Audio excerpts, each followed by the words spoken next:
आता पाहूयात महाराष्ट्र दिशा हा विशेष कार्यक्रम माझे सहकारी यामिनी सोबत।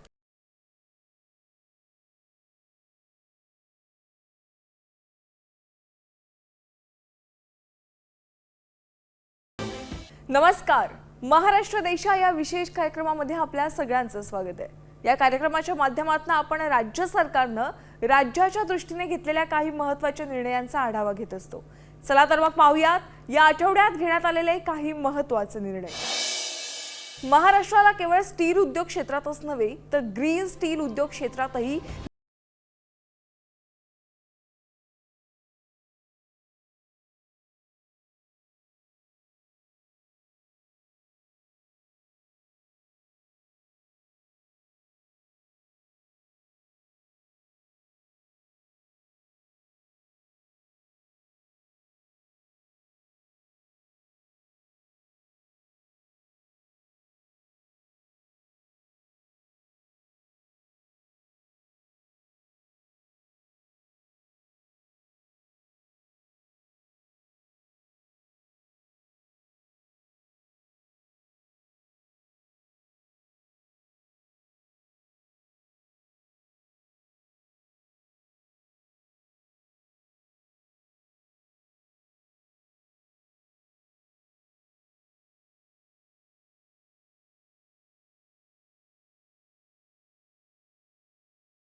₹80,000 कोटी रुपयाचे एमओयू केलेले आहेत।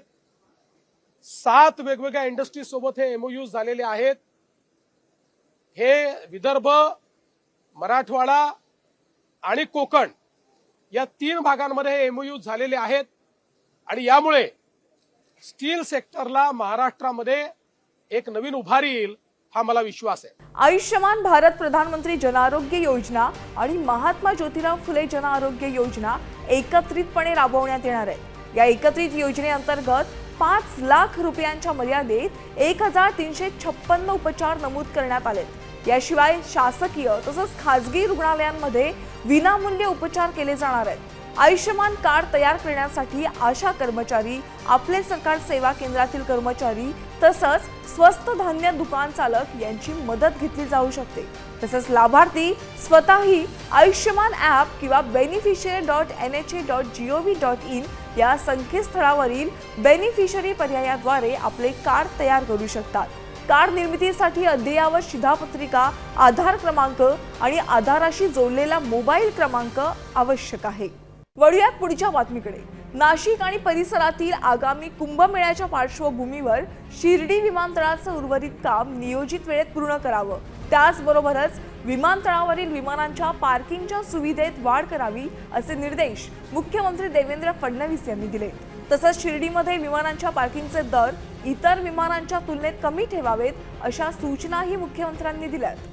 कृषी क्षेत्रातील हवामान बदलाच्या आव्हानांना सामोरं जाण्यासाठी बांबू लागवड उपयुक्त ठरणार आहे। बांबू लागवडीकडे जास्तीत जास्त शेतकऱ्यांनी वळावं यासाठी बांबूची सशक्त आणि शाश्वत बाजारपेठ तयार करण्यात येणार आहे। त्या दृष्टीने राज्य सरकार बांबू उद्योग धोरण तयार करणार आहे आणि या संदर्भात मुंबईत एका परिषदेचं आयोजन करण्यात आलं होतं। मराठवाड्याच्या सामाजिक आर्थिक विकासाला गती देण्यासाठी बीड ते परळी रेल्वे मार्ग लवकरात लवकर सुरू करण्याची गरज आहे। हा रेल्वे मार्ग झाल्यानंतर परळी ते थेट अहिल्यानगर पर्यंत प्रवास करता येणार आहे। त्यामुळे या मार्गासाठी उर्वरित भूसंपादन प्रक्रियेला गती द्या असे निर्देश उपमुख्यमंत्री अजित पवार यांनी रेल्वे आणि संबंधित जिल्हाधिकाऱ्यांना दिलेत। वळूयात पुढच्या बातमीकडे। सिडको प्राधिकरणाच्या बॉम्बे मेट्रो